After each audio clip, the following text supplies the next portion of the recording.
The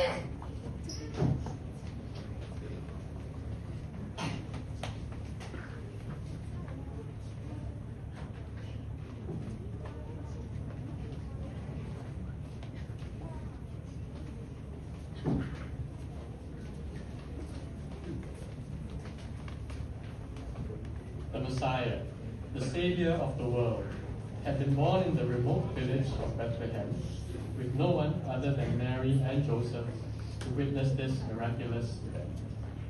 But God's plan included a means of making the fulfilled promise public.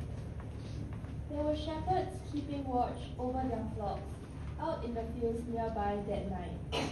An angel of the Lord appeared to them, and the glory of the Lord shone around them, and they were terrified. But the angel said to them, "Do not be afraid.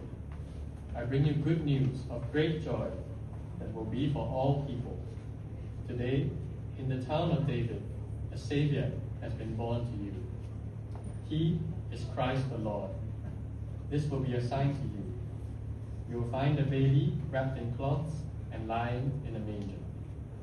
And suddenly, a great company of the heavenly host appeared with the angel, praising God and saying, "Glory to God in the highest, and on earth peace to all on whom his favor rests." This is the majesty of Christmas.